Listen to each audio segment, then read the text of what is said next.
বরানগরী কৃষ্ণনগর দর্শন। হ্যাঁ, ঠিকই শুনেছেন।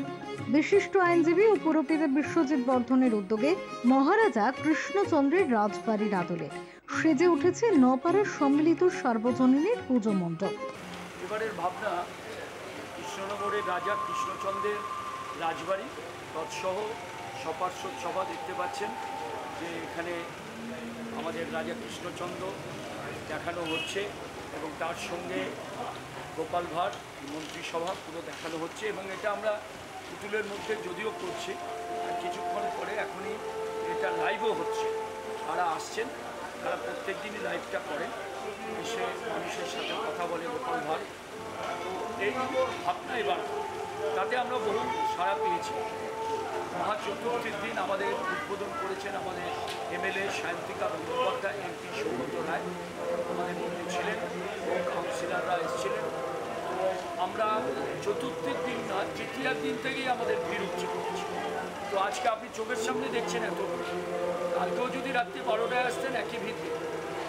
এবং আমরা চতুর্থীর দিন যেদিন উদ্বোধন সেদিন রিপোর্ট হয়েছে যেটা আমাদের সর্বত্র যে সন্ধ্যে 6:30 থেকে 12টার মধ্যে 5,000 লোক আমাদের এসে চার ধামের কম্পিটিশন একদম আমরা এটা খুব সারাও পেয়েছি।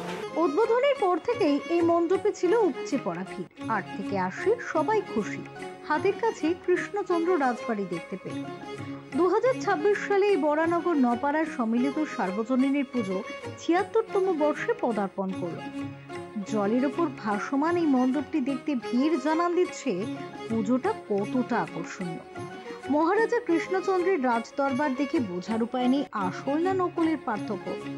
মূলত এই অঞ্চলের পুজো জলের পুজো নামেই পরিচিত, তাই সকলের সুরক্ষার কথা মাথায় রেখে এই পুজোর আয়োজন করে চলেছেন সকলের কাছের মানুষ, কাজের মানুষ, পুরপিতা বিশ্বজিৎ বর্ধন। তার ঐকান্তিক প্রচেষ্টায় দীর্ঘ বছর ধরে এই পুজো আয়োজিত হয়ে চলেছে। এই মণ্ডপে প্রতিদিন থাকছে লাইভ গোপাল ভাঁড়ের মুহূর্ত। মূলত শিশু বৃদ্ধদের কথা মাথায় রেখে বিশ্বজিৎ বাবুর এই প্রয়াস।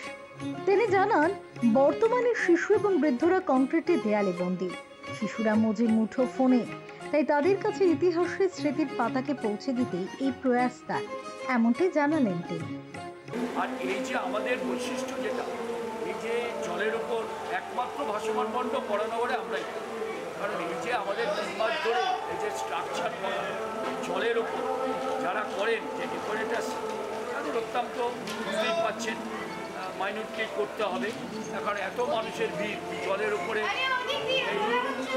এখানে জলের উপর এই কাঠামো তৈরি করা অনেক কঠিন ব্যাপার, কিন্তু আমরা অতীতেও এখানে টাইটানিক করেছিলাম, আমাদের এখানে অ্যালবার্ট হল হয়েছিল, আমাদের এখানে ইস্কনের মন্দির হয়েছিল।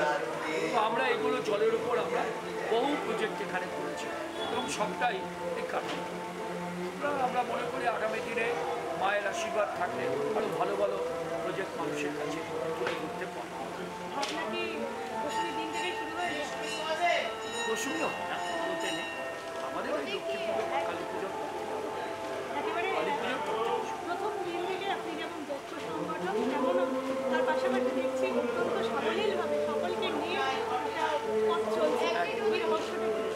রহস্য কিছু না, মানুষের সারা।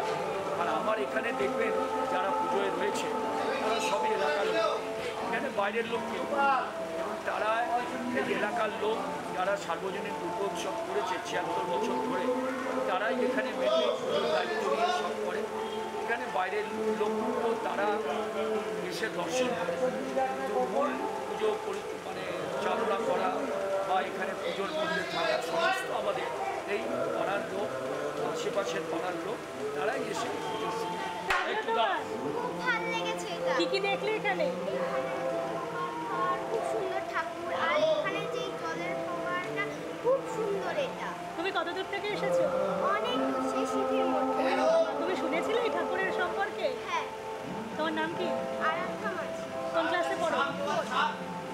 বরাহনগরে বেশি বাজেটের পুজোর মধ্যেও নিজেদের স্বকীয়তা বজায় রেখে চলেছে বরানগর সম্মিলিত সার্বজনীনের পুজো।